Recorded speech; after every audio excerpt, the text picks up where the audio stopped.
Hey, this is Troy from Cube Dweller Fitness, and guess who I've got on the line with me but David Siteman Garland from the Rise to the Top. Now, when we started, David, I told you it feels like I know you. When I look at the screen, I feel like I've been watching your show forever, but that might not be true for most of my viewers.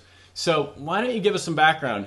Who are you, and what is your site about? All right, very cool. Troy, first of all, thanks for having me here. I like the facial hair, and I like the spike up today. I like the look. No, I'm excited. I'm excited to be here, and you put together something really cool here, and so I'm pumped to be part of it. So yeah, cool. The brief story on me, and again, no stories are very brief, but the brief story on me is I started a website called The Rise to the Top in 2008, and it actually started as a local television show in St. Louis and has evolved since then.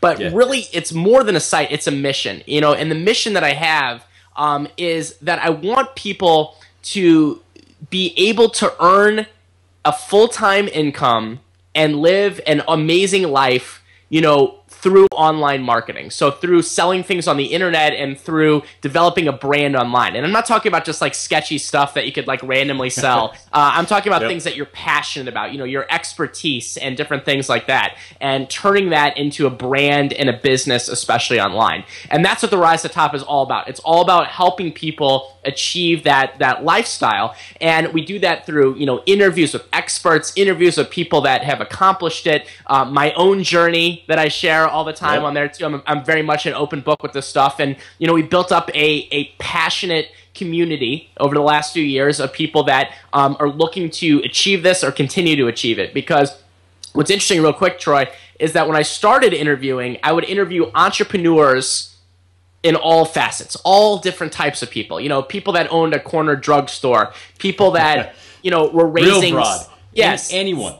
Yeah, $7 billion for God knows what. You know, people that there were all these different types of entrepreneurs. And the ones that fascinated me the most were what I would call the internet marketers. That's the term we normally use for it. Sure. It's just people that started these businesses. They seemed insanely happy. Okay, they seemed insanely not so stressed because they were like, oh, I just need my laptop and the internet and I can figure this out.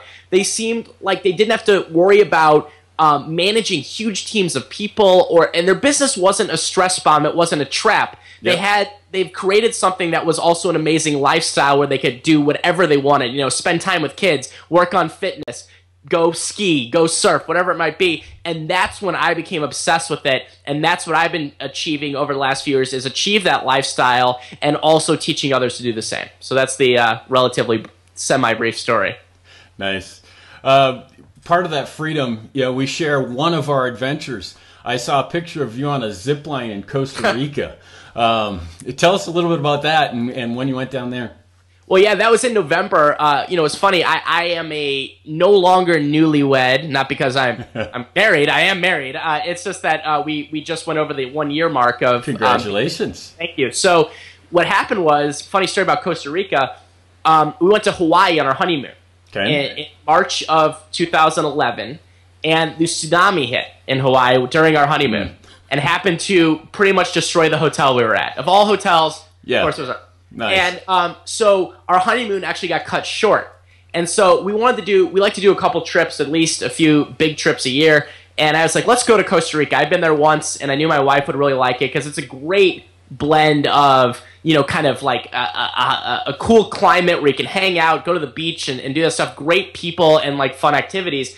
And ziplining is just amazing over the trees with the monkeys howling at you and stuff like that. And my wife, awesome, got to realize, I'm the riskier one. My wife is the opposite. Okay? And so we have video taken by another family that took video of us. They were very nice to do so on their camera and then sent it to me.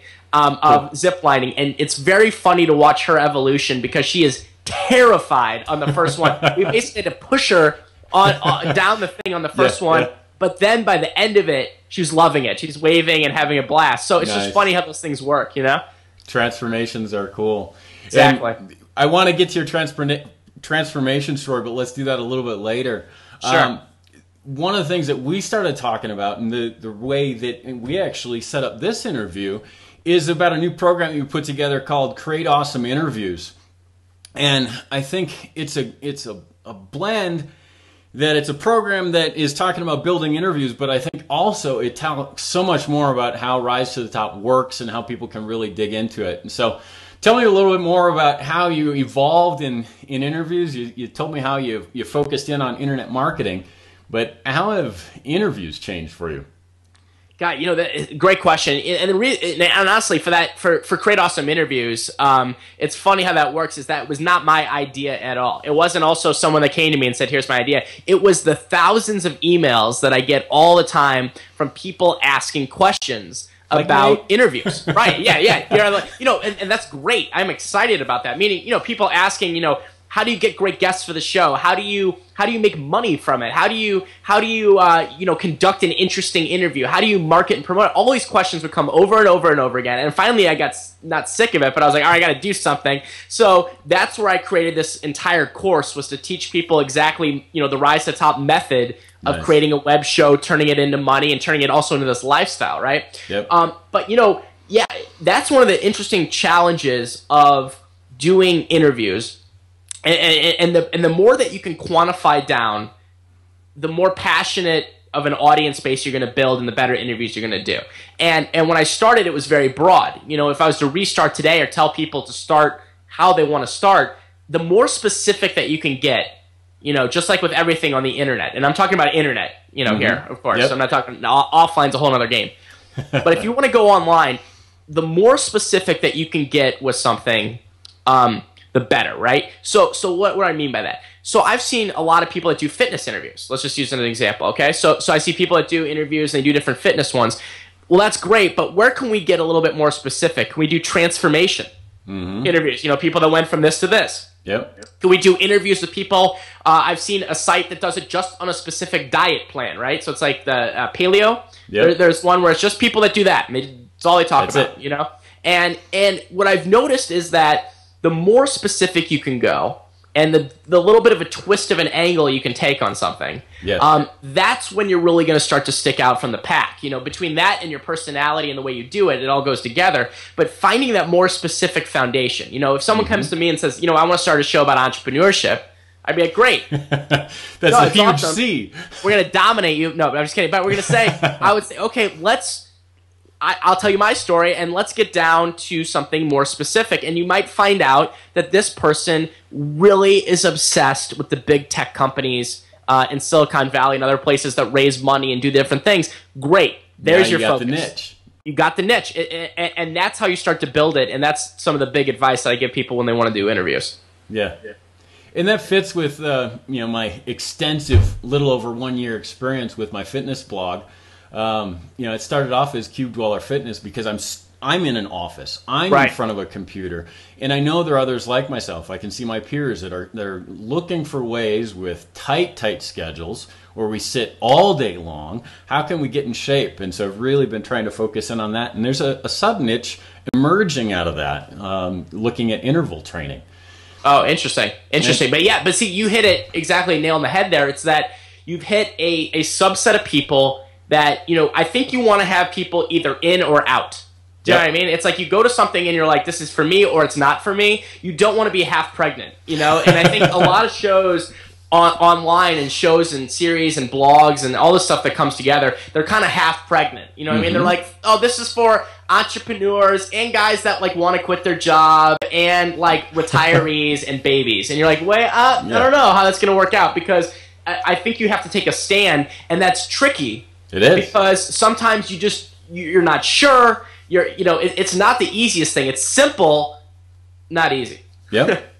I had a guest post. I was pitched by another blogger that I knew online. She pitched I thought, a very interesting topic, but it felt like a stretch for the niche, mostly because I'm a guy. Right. It was fitness tips for expectant moms. Right. Well, my first reaction was, that's not my niche. But as I thought about it, I look around the workplace, there are a lot of expectant moms that are dealing with the same struggles of working full-time, tons of pressure, yet you add pregnancy and this huge transformation that happens in the midst of that. Then I said, let's try it. And we'll see as an experiment how the readers like it or don't. But again, it's defining that niche, defining that focus, but then at the same time, trying to be willing to say, well, it can adapt. Right, or fitting it in. I mean, because the thing is, there's lots of ways to fit in and find an angle on something once you're clear on the niche, because that's one of the challenges, because I love going outside and finding things that aren't exactly and then tying it in when you have a very clear view of your audience. Let me give you an example on the one that you just mentioned.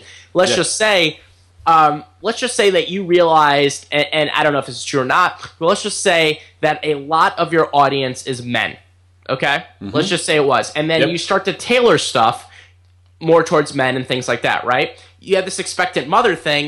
You go, yeah, that makes no sense. But then you realize that maybe that there's a fair amount of guys in the audience who might have a wife that is pregnant, could be pregnant, might be pregnant in the future. This might be something relevant. And as long as you speak to the audience you're going for, you know, you can make it more relevant. Like, you know, it's like, you know, those books like where you would have a book like marketing tips, and then you would have like a marketing tips for lawyers, and then you'd have marketing tips for patent attorneys. You know what I mean? And stuff like that. The more they narrow down, and then focus it in. You can take advice from other areas, but just apply it to the people that you're really trying to go after. And I've noticed that to be something that works extremely well. No, that's great advice. So let's take a little slant a little bit, David. I know you've talked about your fitness a lot on the site. You talked about how as you spent more time sitting down in front of the camera, your physique wasn't quite what it was maybe when you played hockey. And so talk a little bit about your health and fitness and the start of your journey and what made you decide to do something. Yeah. Great question. So let me give you a little background on it. So growing up, I was kind of, normal size or whatever you want to call it. And in early high school, I was chubby, in early high school I just didn't know what I was doing with fitness. Like I played hockey, but I was a chubby kid. Okay. And my junior year of high school, I made a pledge to get in ridiculous shape. And I was, 17. Didn't know what I was doing. Made it all up. Just went out and figured it out and got into really good shape. Typical 17-year-old, right? I can do this. Yeah, exactly. And came back in really good shape when I was 18. It changed my whole game, changed my whole life. Continued that through college for the most part. Kind of zigzagged a little bit in college, but for the most part was staying in pretty good shape.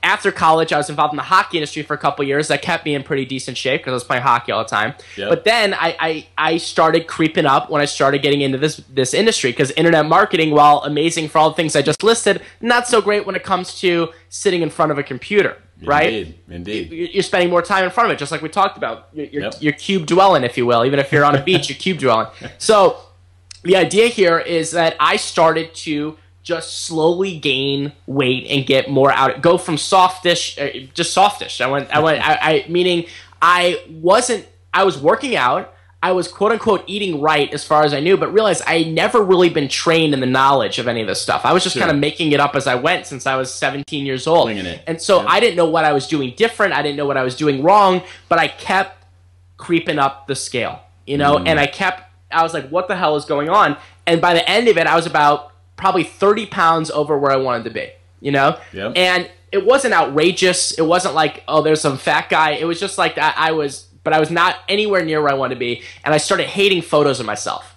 I would see photos and I'd be like, God damn it, what the hell is going on? And so something's got to change. Yeah. So the story takes the interesting turn is I finally got sick of it. I think I saw one final photos from like my grandma's 90th birthday, and I was like, guys, don't know how I look. And I I searched around for a friend of mine that had been on the show before for a different reason. He was talking about a travel company. But I noticed that this guy, who was 44 years old at the time, had gone through a massive fitness transformation. He'd gone from like kind of where I was, a guy who works out but isn't getting great results, to like super ripped. And I was like, what the hell did he do? And I found an article that he wrote just by searching in his name in fitness that was exactly my situation. Like it crept up on him. He didn't know what to do. He was working out. And what he did was he infiltrated the world of fitness models. His wife's a bikini model. And his name's Rob Murgatroyd and Kim Murgatroyd. And he basically got himself into incredible shape. So I emailed him out of the blue and I said, listen, I'm struggling, man. This is my problem. I felt like I was you reading that story, that you wrote. Yep. And he said, you're in luck. He said, we've actually coming out with a program called Jet Set Body. Nice. It's coming out soon. But would you like to be a guinea pig for it? Would you like to do it? Would you like to be the guinea pig for this fitness and nutrition program? Perfect timing. There was some kind of trust factor. There was some kind of like leap of faith But whatever it is, I said, I'm going to effing do it. And they said, here's the deal. We're going to get you into fitness model shape in 90 days, okay? And then you're going to be able to maintain it. All right? Cool. And I said, let's It's like music to your ears, I imagine, right? Yeah, let's do it. And in 90 days, I had a fitness model shoot, scheduled. I mean, this was no joke. Yeah. And in 90 days, I lost the 30 pounds. I went down to, where I'm at now, which is maybe 5 to 6% body fat.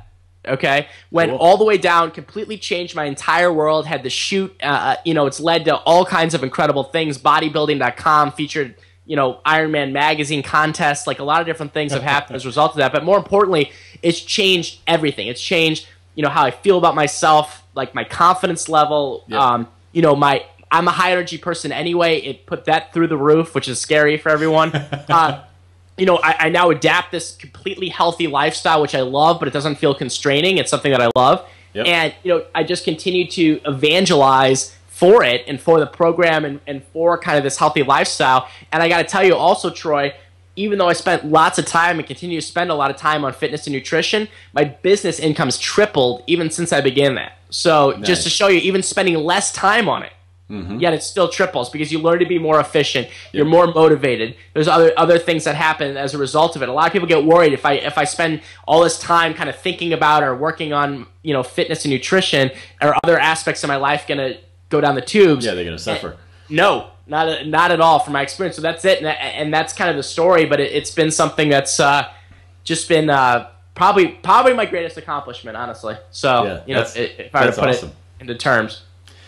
There's something that you mentioned that I'd like you to expand on a little bit more, because I've seen it in my own life. I've tried to write about it and capture it and share it.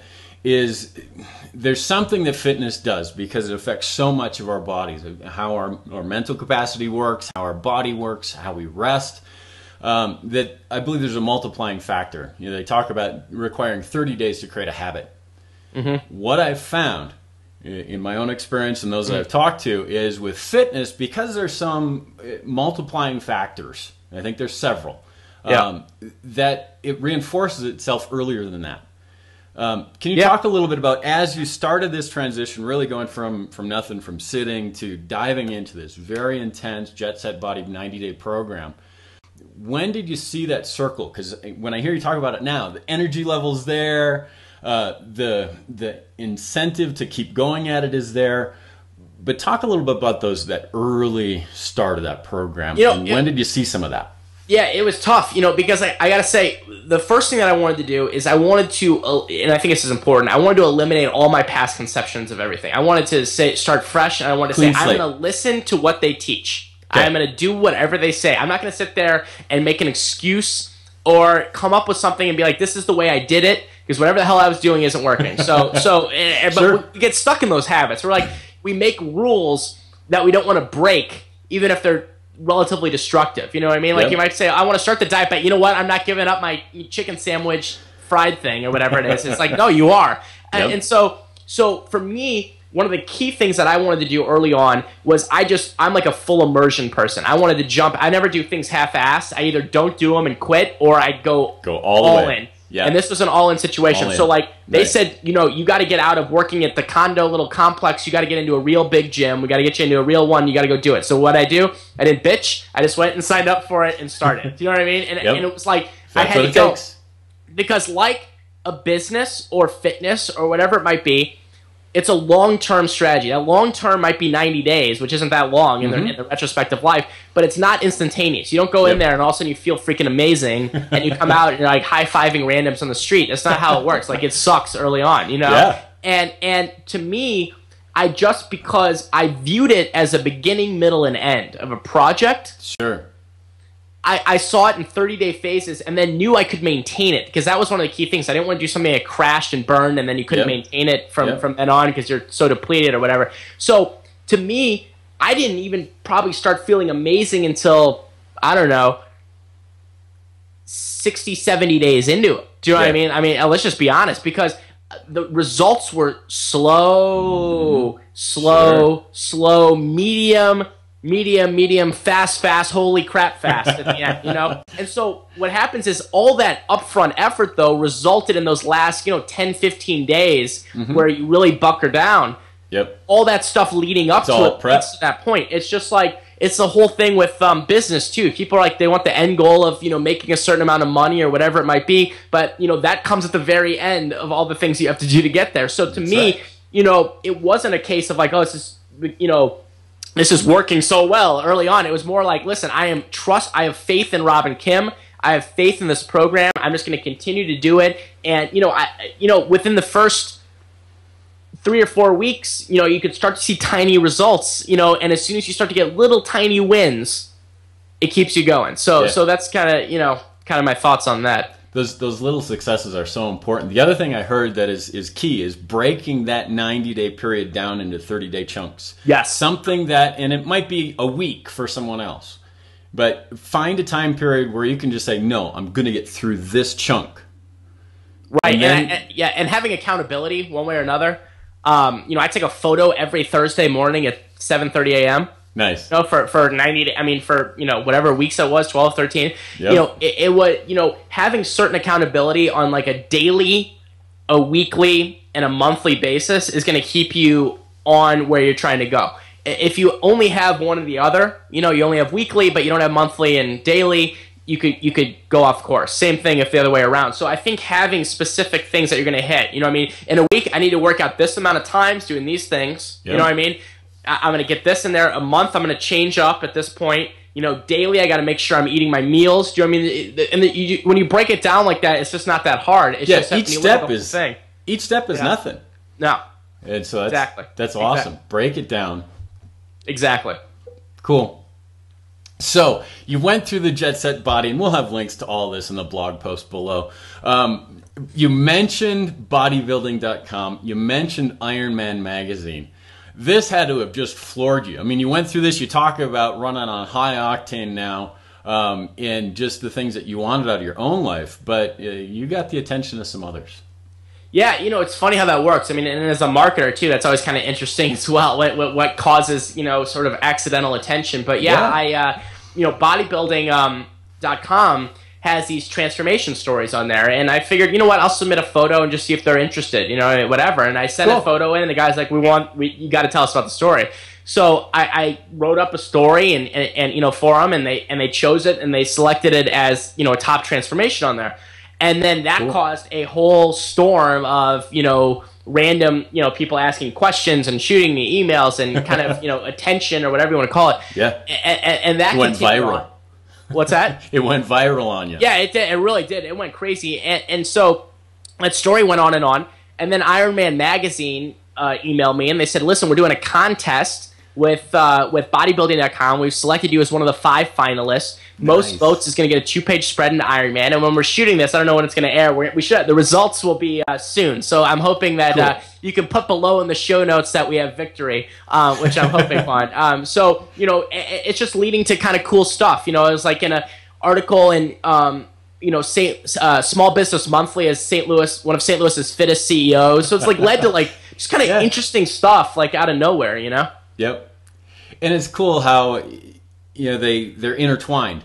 You know, like you talked about, just in a very practical way, as we spend more time on our fitness, we have more energy to do our work. Right. But you look at your branding and how it's this concentric circles of influence, really, right? That, you know, like you talked about, the fittest CEO. Did you really expect to be there when you started the rise to the top? No, I mean, not at all. But what ends up happening, yeah, I mean, you know, business is always bobbing and weaving. There's always, you know, ways to go, different routes. And you know what I've also noticed is that people that create, you know, a media platform like I do at the Rise to Top, and that could be a blog, it could be a show, it could be cartoons, whatever it may be, as you start to kind of grow in your audience base and your sort of, whatever you want to call it, influence, people want to know more and more about you. You know, and it's just the way it is. You start to want to know more of the behind the scenes stuff. So I'm not shy to sometimes share, you know, fitness stuff on the Rise to the Top and things like that, even though what does that have to do with internet marketing? Nothing really, but it ties together. I mean, you have people like Richard Branson that say, you want to be more productive, work out. You know what I mean? This stuff all goes together in a certain way. But, you know, to me, I always like to share wins, losses, successes, failures. This worked, this didn't. And so And I think people really resonate with that when they see it, because I'm 100% honest. When I screw up something, I'm like, this was what I tried, and this did not work. And here was the train wreck. And here it is. And I'm, I think people appreciate the honesty, because I think people either share only wins or they don't share anything. And I just think that you want to, keep it real, if you will, up there. And I think people kind of appreciate that, and that leads to all kinds of good karma and opportunities. Very true. And I think that's one of the things that really drew me to your site early on. And I was one of those guys that had been asking you a bunch of different questions. I'm using some of the tools you started off with. And I've also tried to do that on my own site. That, look, this is what I got. Tried this worked, that, well, yeah, not so much. Right, and that's the key. I mean, you can't get paralyzed by fear of things not working. For everyone that's listening, watching this, whether it's business stuff or fitness stuff or whatever stuff that you want to be changing, fixing, moving, trying something new, you can't sit there and just think about, what if this happens and this doesn't work and that doesn't work? You're never going to do anything. Like anything that I've done that has been successful, it's because I just came up with something ridiculous and we just took it into action. Like the Rise to the Top was a ridiculous idea. Came out in a coffee shop in 2008, and we were on air on ABC in St. Louis in October. Two and a half months later, wow. Jet Set Body was a same thing. It was a case of like, I'm just going to do this, and then 90 days later we had the results. It's that first point though, of jumping in to things that you really want. That seems to be the key to success. Take the step to do it. All right. Cool. Well, I want to thank you for taking time, David. There's one thing that I want to leave people with, right? Cool. Cube Dweller Fitness is really about fitness for those of us that are working full time. Your transformation is awesome. I think there are a lot of people that are going to listen to this interview, watch this interview, and are going to see themselves in your story. Somehow life caught up to them. They turn around, they look in the mirror, they hardly recognize who they are. What words of encouragement or what steps would you recommend for them if they want to join you in that transformation? Yeah, well, first and foremost, it's never too late to start doing it. And I don't care if it's fitness or business. Let's just use fitness as the example here. I've seen people transform at every age, every gender, every race, color, creed. I've seen it. You can't use that as I'm too old, I'm too young. Same thing in business. People are like, I don't want to start a business because I'm too old, I'm too young, I'm too this. Same thing. Ditch the excuse. It's never ever too early or late to get started. Okay. The second thing to do is, and I'm a big believer in this now, is that yes, can you get started and just go out there and start going? Absolutely. But one of the things that I'm a big believer in now, especially learning about this over time, and if you want sustainable results, you have to find someone or something to coach you and help you along. Finding a program that is either one-on-one or something that you know your learning style, whatever your learning style is. Find some help. There's many programs out there. Jet Set Body's my program. Jet Set Body Rise is the link. .com might be for you, might not. The point is, look around for programs that you think will resonate with you and your lifestyle, that you can fit in, and follow them. I know it sounds so obvious, but don't go about this by yourself, because there's people out there that have done it before. They've done it in other ways. They've done it in similar ways to you, and they can help you. So go out and find those people. No, that's a great point. The ride on the shoulders of giants, right? Right. Why wouldn't you? Exactly. And as I heard you talk about your story, I can't help but in my mind think back to your comparison to when you were 17 and decided to just wing it and do it, versus now where you had someone you could lean on their expertise and their knowledge and their training and how those results differed. Yeah, and the results differed in the exact way that you'd expect, is that now it's sustainable. Now I understand it. Now I'm educated on it. I understand what's going on. I had people that I could ask questions before just winging it. I look at every facet of life now like that. You know what I mean? Yep. Am I going to wing it, or am I going to get some help? And the ones where you go this route, you're going to get better results, but more importantly, like you just said, lasting. That's what it's all about, a lifestyle. Yep, it's not a flash in the pan. The foundation's there. Exactly. Not a one-night stand. It's a long-term relationship, my friend. Thank you so much for the time, David. And we'll put notes below in the blog post. Click on that and dig in further. And so thanks again. All right, Troy, it's been a blast. Keep up doing the good work, my man. I appreciate it. Will do. Thanks.